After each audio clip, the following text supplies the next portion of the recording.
अस्सलाम वालेकुम। आज हमने फर्स्ट ईयर फिज़िक्स में सेकंड चैप्टर का 18th लेक्चर स्टडी करेंगे, जिसमें हम न्यूमेरिकल्स को देख रहे हैं। 6 न्यूमेरिकल हम पहले कर चुके हैं और 7वां न्यूमेरिकल आज हम करेंगे। तो जिसमें हमें क्या कहा गया है कि फाइंड द एंगल बिटवीन, हमने क्या मालूम करना है, एंगल मालूम करना है बिटवीन टू वेक्टर्स, दो वेक्टर के दरमियान।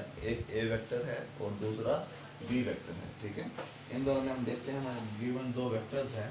तो एक ए वेक्टर गिवन है बेटा आपको, तो वो है जी 5i unit vector plus j unit vector. B दूसरा वेक्टर गिवन है बेटा, और वो क्या है 2i unit vector plus 4j unit vector. बस समझ आ गई। अब आपने क्या करना है, इनके दरमियान क्या मालूम करेंगे बेटा, एंगल। टू फाइंड आपको क्या है, एंगल। तो आपने लिखना है एंगल बिटवीन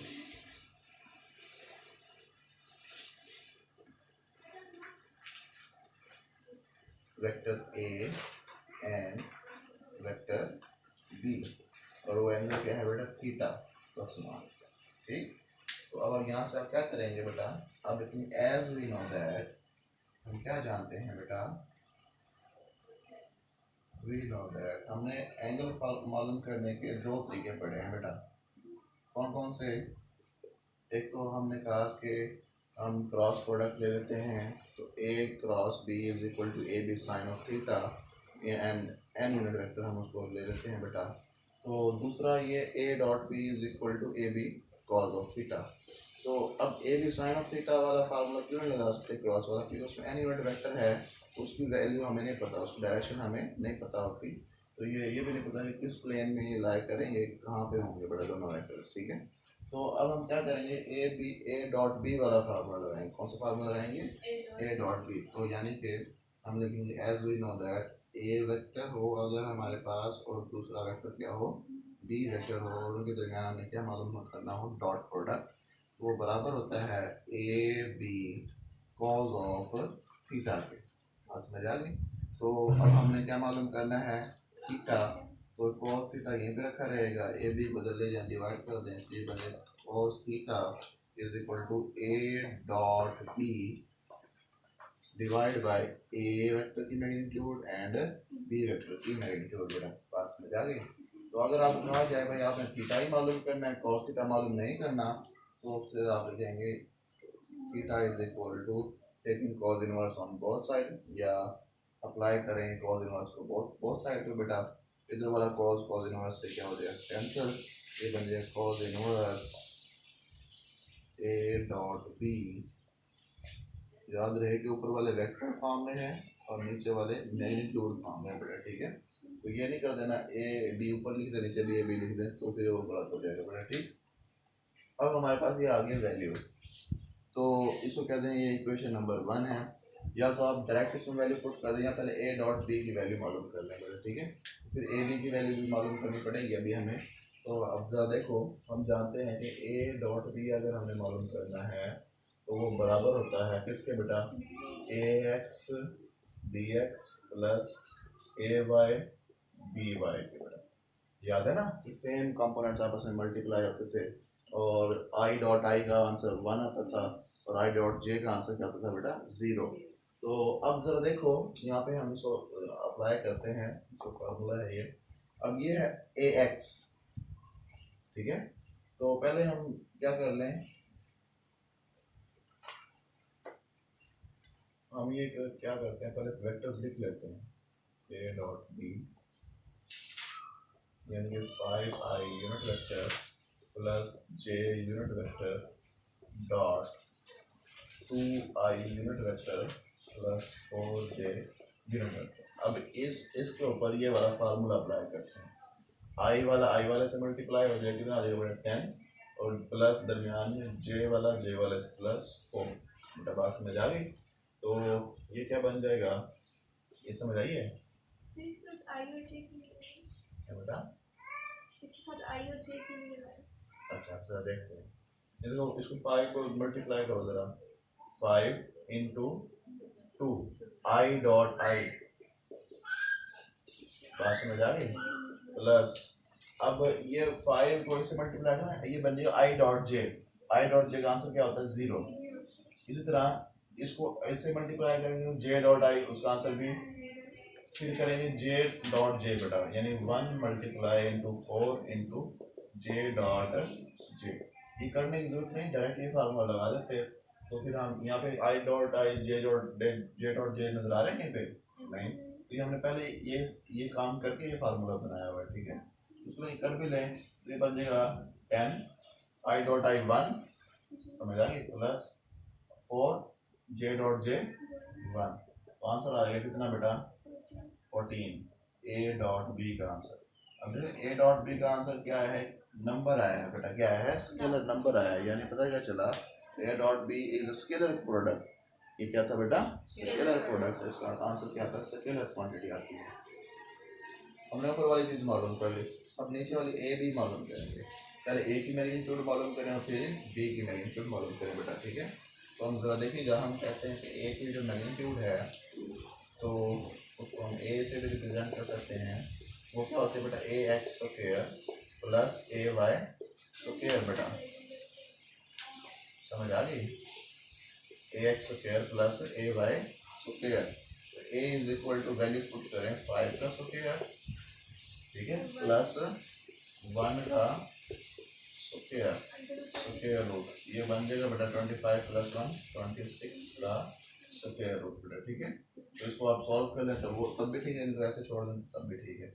अब आपने बी की मैग्नीट्यूड मालूम करनी है, तो बी की magnitude is equal to B and formula is B x square plus B y square बेटा, ठीक है। तो उसको सॉल्व कर लें तो क्या बन जाएगा? 2 का स्क्वायर प्लस 4 का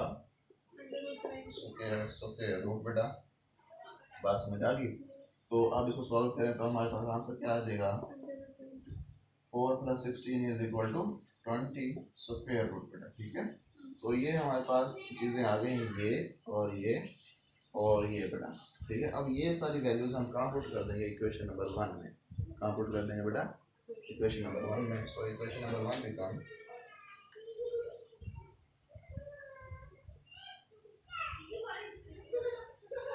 इक्वेशन 1 क्या बन जाएगी बेटा?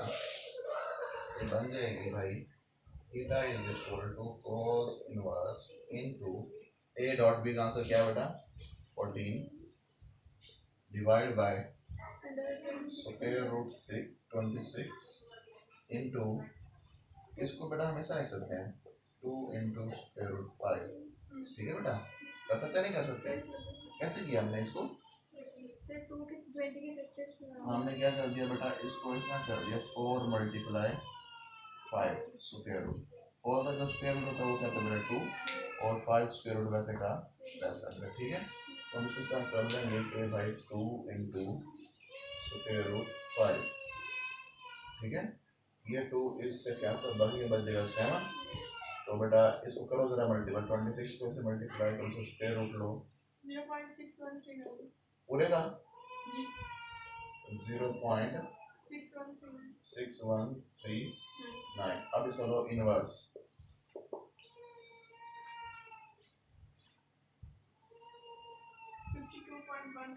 52.12 डिग्री बेटा। इसको राउंड अबाउट करें 52 डिग्री बन जाते हैं। तो ये हमारे पास बेटा आंसर है। ये हमने एंगल बिटवीन 2 वेक्टर्स मालूम कर लिया बेटा, ठीक है, ए और बी के दरमियान। किसी को बात समझ ना आए जरा सर इसमें हम वो sin थीटा क्रॉस प्रोडक्ट के लिए यूज करेंगे। अच्छा जरा देखो बेटा कि ए क्रॉस बी, ठीक है, is equal to A B sine of theta, A B sine of theta into N unit vector, ये फार्मूला होता है। अब ये तो चीज़ें हम वैसे मालूम कर सकते हैं, ठीक है, ये हमें नहीं पता, पास में आई तो हम ये फार्मूला नहीं लगाएंगे। अच्छा अब इस तरह कर सकते हैं कि इस तरह एक और काम कर सकते हैं, ए क्रॉस बी, इसकी ले लें मैग्नीट्यूड, क्या लेना बेटा? तो वो बराबर होगा A B sine of theta के बेटा। तो अब ये काम कर सकते हैं, अब ये फार्मूला हम लगा सकते हैं बेटा, ठीक है। मैग्नीट्यूड का फार्मूला लगा सकते हैं ए क्रॉस बी का फार्मूला नहीं लगा सकते, ठीक है। अभी तक किसी को बात समझ नहीं उसका पूछ लो। उसमें हम क्या देखेंगे, स्टेटमेंट को समझते हैं। फाइंड द वर्क डन, हमने क्या मालूम करना है, वर्क डन, वर्क की वैल्यू मालूम करनी है कि कितना वर्क हुआ, किसकी वजह से। When A point of application of force, एक जो फोर्स लग रही है किसी पॉइंट के ऊपर, वो क्या है बेटा, ये वाली फोर्स है, ठीक है। And moves in a straight line, जो जिस पॉइंट पे फोर्स लगी है वो क्या है बेटा, स्ट्रेट लाइन पे मूव करते, स्ट्रेट लाइन में मूव करते हैं बॉडी। पॉइंट फ्रॉम पॉइंट, कहाँ से कहाँ तक बेटा, इस पॉइंट से इस पॉइंट तक बेटा। बात समझ आ गई कि आपकी जो फोर्स लग रही है इस पॉइंट के ऊपर, पॉइंट मूव करता है इस पॉइंट से इस पॉइंट तक बेटा, सही। तो अगर हम इसको डायग्राम के तौर पर देखें तो ज़रा देखिएगा कि ये हमारे पास रेक्टेंगुलर कोऑर्डिनेट सिस्टम है, ठीक है। तो हमारे पास बेटा इधर ये कोई पॉइंट है जिसमें हम क्या कह रहे हैं, ये पहले पॉइंट यहाँ था और एक पॉइंट मूव करके इधर चला गया, ठीक है। तो इसका जो पोजीशन वेक्टर बनेगा वो क्या बनेगा, R1, ठीक है बेटा। और यहाँ से जो पोजीशन वेक्टर इसका बनेगा वो क्या बनेगा, R2, ठीक। तो ये जो डिस्टेंस है ये इसको कहते हैं, ये ए पॉइंट है, तो इसको कहते हैं बी पॉइंट है, और इनके दरमियान का जो पोजीशन वेक्टर ए से बी की तरफ वो बेटा ये है, ठीक है। इसको कहते हैं हम आर, ठीक है। तो अब ज़रा देखो कि हमने ये आर डिस्टेंस मालूम करना है, क्या करना है बेटा, आर डिस्टेंस मालूम करना है। तो हम लिखेंगे पॉइंट जो ए बी हमें बताए गए हैं, पहले तो फोर्स बताई गई है बेटा, फोर्स एफ, और वो कितनी है बेटा, वेक्टर फॉर्म में 3i + 2j बेटा, ठीक है। इसी तरह पॉइंट बताया गया है बेटा, पॉइंट ए, और वो है बेटा कितना, 2 - 1, और पॉइंट बी जो है वो है बेटा 6 4, ठीक बेटा। तो पोजीशन वेक्टर अगर हम मालूम करें ए का, position vector of A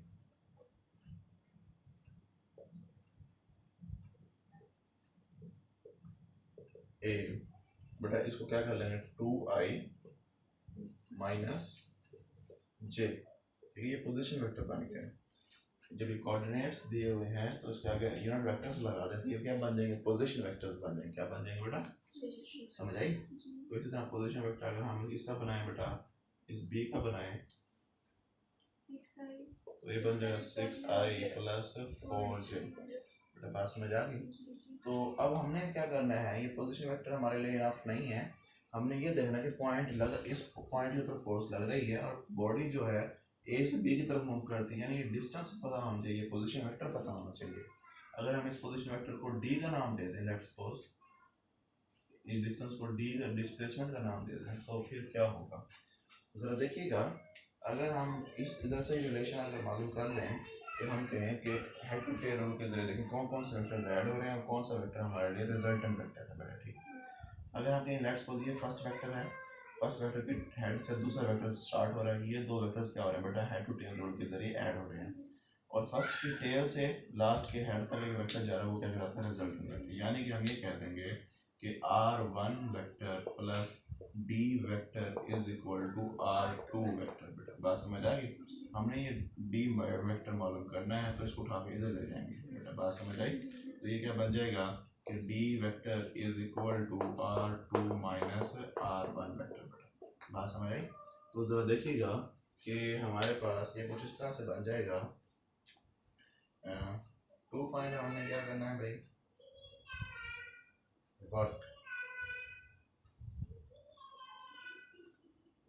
work done मालूम करना है बेटा हमें, ठीक है।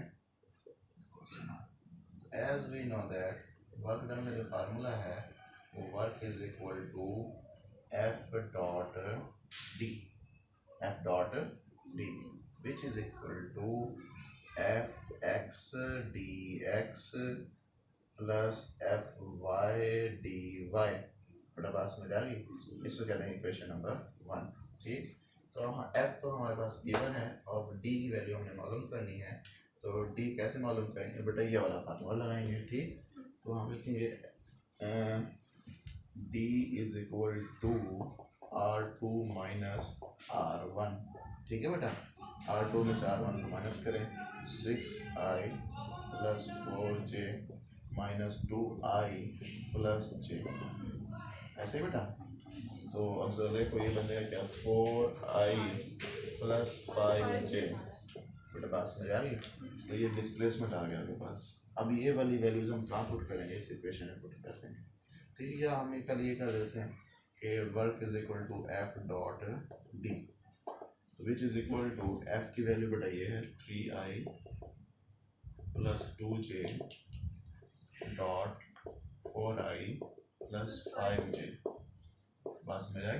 तो ज़रा देखो कि आई वाले से मल्टीप्लाई 12 और प्लस 10, तो बेटा पता क्या चल जाएगा, 22 जाउल्स आपका वर्क होगा न्यूटन मीटर, या यूनिट्स लिखते हैं इसको ऐसे। अभी हमें नहीं पता इसका कि यूनिट क्या है, 22 यूनिट वर्क होगा बेटा, बात समझ आ रही। किसी भी बात समझ आई जरा पूछ ली, हमने वर्क मालूम कर लिया है। और वर्क का फार्मूला क्या था, एफ डॉट डी। वैसे हम देखते तो F D cause of theta लगाते फार्मूला, यहाँ पे समझ आ रही है क्या लगाते बेटा, F D cause of theta, क्योंकि डॉट प्रोडक्ट है, डॉट प्रोडक्ट में कॉज ऑफ थीटा वाला एंगल फार्मूला यूज होता है। तो अब यहाँ पे हमें एंगल नहीं पता था, क्या नहीं पता था बेटा, एंगल नहीं पता था कि फोर्स और डिस्प्लेसमेंट में एंगल कितना है बेटा, समझ आ गई। तो फिर वो वाला फार्मूला हम नहीं लगा सकते थे, तो फिर इसलिए हमने रेक्टेंगुलर कोऑर्डिनेट्स, रेक्टेंगुलर कंपोनेंट्स वाला फार्मूला लगाया बेटा, बात समझ आ गई। अकॉर्डिंग टू द कंडीशन हम अपने फार्मूलों को क्या करते रहेंगे बेटा, चेंज करते रहेंगे, जिस कंडीशन में जो फार्मूला उसका वही फार्मूला लगाएंगे, ठीक। If you have any question about the lecture, you can ask freely in the comment section. Allah Hafiz.